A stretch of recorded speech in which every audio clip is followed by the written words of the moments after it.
বিসমিল্লাহির রহমানির রহিম।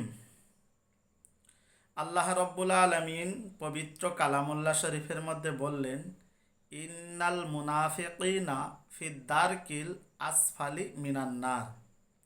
মুনাফিকিনের ঠিকানা হলো জাহান নামে সর্বনিম্নে, আর যত নিচেই যাবে তত আগুন বেশি। আল্লাহ রব্বুল আলমিন মুনাফিকিনের জাহান নামের নিম্নে কেন রাখলেন? 1 নম্বর পয়েন্ট। 2 নম্বর কথা হচ্ছে, মুনাফিকিনের অনেক গুণ আছে। বিশ্বনবী মোহাম্মদুর রসুল্লাহ সাল্লাল্লাহু আলাইহি ওয়াসাল্লাম 3টে বিশিষ্ট গুণ পর্যালোচনা করেছেন। তন্মধ্যে 1 নম্বর হচ্ছে, মুনাফিক কথায় কথায় মিথ্যা কথা বলে। 2 নম্বর হচ্ছে, মুনাফিক আমানতের খেয়ানত করে। 3 নম্বর হলো, মুনাফিক হচ্ছে ওয়াদা করে খেলাপ করে। এবারে আমি এই বিষয়বস্তুর উপরে একটি ঘটনা উপস্থাপনা করছি, আপনারা মনোযোগ সহকারে শুনবেন। একজন পয়সাওয়ালা মানুষ তার বাড়ির কাজের জন্যে একটি আরবি ভাষায় বলা হতো গোলাম, চাকরের প্রয়োজন। তাকে আরবি ভাষায় বলা হতো গোলাম। তো তিনি বাড়িতে এসে সব সময় চিন্তা করে যে আমি বাইরের কাজ করে আসি, ফের বাড়ির কাজগুলো কি করে সামলাবো। অতএব আমার একটা কাজের লোকের প্রয়োজন। বিবির সঙ্গে আলোচনা করলেন। বিবি বললেন, আপনি যান বাজার থেকে একটা চাকর কিনে আনেন, গোলাম কিনে আনেন। তিনি বাজারে গেলেন। যাওয়ার পরে প্রচুর মানুষ গোলাম বিক্রি করছে। বিভিন্ন গোলামের বিভিন্ন রকমের দোষ ত্রুটি আছে। তিনি একটা গোলামকে নির্বাচন করলেন, তাকে পছন্দও হলো। তিনি জিজ্ঞাসা করলেন, ভাই আপনার এই গোলামের গুণ কি আছে? তিনি বললেন, আমার এই গোলামের প্রচুর গুণ আছে, তবে একটা দোষ আছে। সেটা হচ্ছে কি? বলছে, গোলামটা হচ্ছে মুনাফিক। বলছে, ও আমি সারিয়ে নেব। বলে গোলামটাকে কিনে নিয়ে বাড়ি আসলেন। বাড়ির সব কাজ করে লোকটি, খুব খুশি, খুব সন্তুষ্ট। কিছুদিন যাওয়ার পরে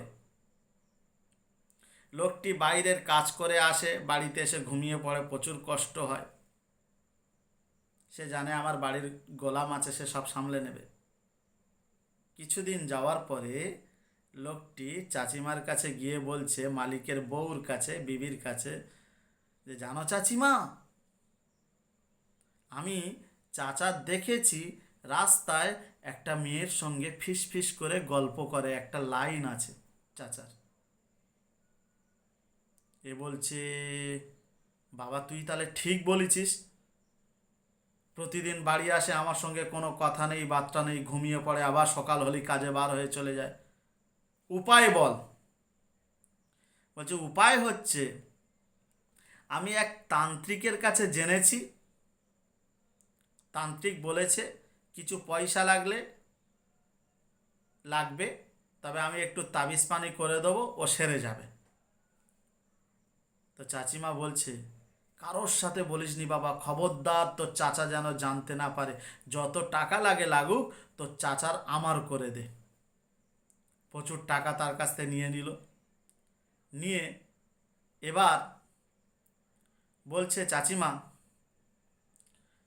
তান্ত্রিক বলেছে চাচার একটা দাড়ির চুল লাগবে, এই দাড়ির চুল দিয়ে তাকে তাবিজ কবজ করবে, ওষুধপালা করবে, বশীকরণ করতে হলে। বলছে, ঠিক আছে, আজ রাতেই আমি ওই চুল ব্যবস্থা করে নেব। বলছে, চাচিমা, তবে চুল হাত দিয়ে ছেঁড়া যাবে না, যে কোনো ছুরি দিয়ে এরকম চুল কেটে নিতে হবে। বলে, ও আমার কাছে কোনো ব্যাপার না, উনি ঘুমিয়ে নাক ডাকে, ও আমি ঠিক করে নেব। ঠিক আছে। রাস্তায় গিয়ে গোলাম বসে আস। চাচা কখন আসে দেখি। চাচা যখন এসেছে, বলছে, কি রে বাবা, তুই আজকের আমার এগুতি এসছিস নাকি? কোনো দিন তো এরকম আসি না। বলছে, না চাচা, একটা গোপন কথা আস। বলে, কি কথা? বলছে, আপনি আমার দিব্যি করে বলুন, কাউকে বলবেন না। বলে, না, কাউকে বলবো না। গোপন কথা হচ্ছে, চাচিমার অন্য লোকের সঙ্গে লাইন আস। হ্যাঁ, আমি এতদিন ঘর করছি, আমি কোনোদিন জানতে পারলাম না, তুই জানতে পারবি? বলছে, হ্যাঁ, আপনি পরীক্ষা করবেন, দেখবেন আজকের রাতে ছুরি নিয়ে আপনার গলা কাটতে আসবে। বলছে আমি বলেছি, তাহলে এটা কাউকে আপনি বলবেন না। ও আপনাকে মেরে ফেলতে পারলে সেই ছেলে ওকে বিয়ে করবে। এর গেল মাথাটা বিগড়ে, বলে দেখি একটা প্রমাণ। বলে ও রাতে কোনো রকমের দুটো খাওয়া দাওয়া করে চুপচাপ জেগে আস, চিন্তায় ঘুম আসে না, চুপ করে মরার ভান করে পড়ে আস, ঘুমানোর ভান করে।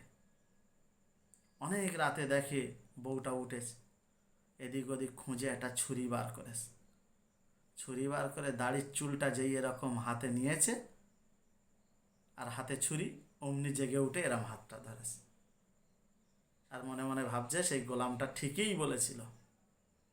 এ আর কোনো কথা না বলে খাটের তলায় একটা শাবল ছিল, রাগের মাথায় মেরেছে মাথায়, বউ মারা গেছে। বউর বাপ ভাইরা যখন খবর পেল, তারা ছুটে এসে এ চাচার মেরে ফেলে দিল। এ পাড়া ও পাড়া একটা লড়াই শুরু হয়ে গেল, এ গ্রাম ও গ্রাম একটা লড়াই শুরু হয়ে গেল।